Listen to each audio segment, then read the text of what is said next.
Bonjour, mesdames, messieurs, Simon Brière, votre stratège de marché principal d'RGO Canada. Donc aujourd'hui, 1er juin, après une grosse victoire des Canadiens contre les Maple Leafs.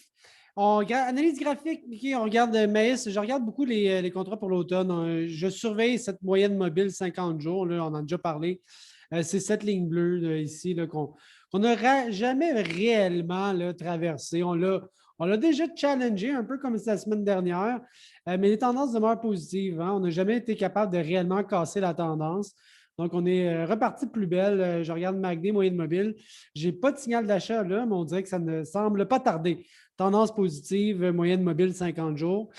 Les contrats de 5 novembre, là aussi, hein, cette moyenne mobile-là, très, très, très solide, je vous dirais, tendance à la hausse. Le blé, je regarde le blé Chicago. On avait cassé les tendances, mais finalement, on revient dessus. Donc, force d'admettre que les tendances sont toujours positives dans le blé. Quelques signaux d'achat qui ont l'air de s'en venir là aussi. Dans le blé, Minneapolis, on parle du blé de printemps, hein, cette région du Canada, le nord des États-Unis. Beaucoup d'activités depuis deux jours.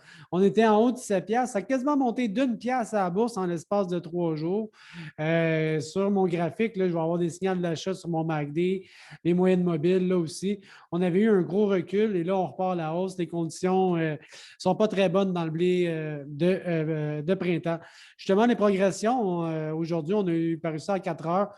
Je sais pas mal de choses faites là, pour ce qui est du maïs semé. Là, 95 est dans le sol.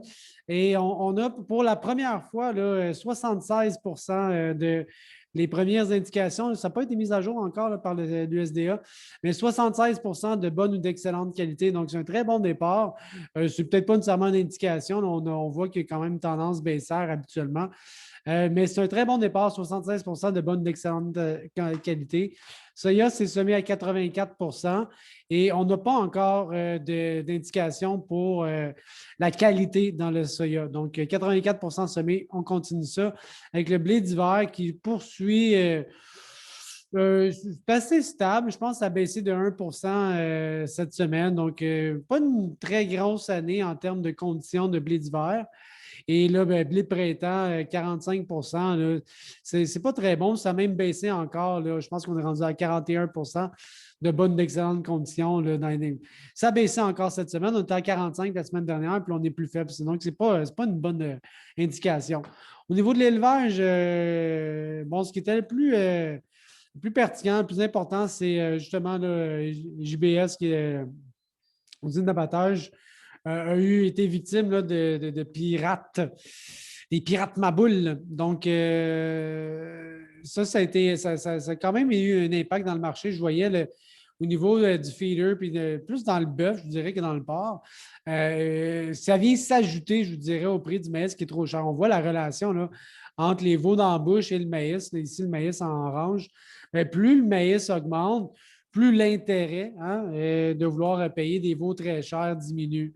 Donc, il y a une corrélation quasiment parfaite, mais une corrélation négative. Donc, plus le maïs augmente, moins ça l'intéresse les ranchers de vouloir engraisser des bœufs en parc d'engraissement avec du maïs très, très cher. Donc, plus le maïs monte, plus les veaux d'embauche vont baisser.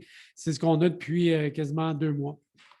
Sinon, bien encore une fois, je pense que c'est peut-être relié à JBS, mais il y a eu des problèmes aujourd'hui au niveau de l'USDA. On n'avait pas de prix cash puis pas de découpe non plus, des reports, des délais dans les publications de ces données-là. Mais l'analyse technique, USDA ou pas, elle est très, très, très positive. Encore une fois, là, on est quasiment des records de prix pour les livraisons de cet été, le juillet 2021. On est quasiment à 120. Je pense qu'il y a même touché pendant la journée. Donc, pour une tendance très, très, très positive pour ce qui est des contrats LH. Météo, on voit ici, là, ça manque de précipitation, là, surtout dans les régions qu'on en a vraiment besoin ici, là, près canadien aussi. Donc, c'est sec. Et pour les forecasts des 6-10 prochains jours qui m'amènent du 7 au 11, ben, c'est chaud et sec. Donc, ça ne vient pas régler la situation. Et c'est une des raisons que le marché s'est ajusté en conséquence aujourd'hui avec beaucoup de hausse à la bourse. Donc, voilà pour cette semaine. On se reparle plus tard. Salut.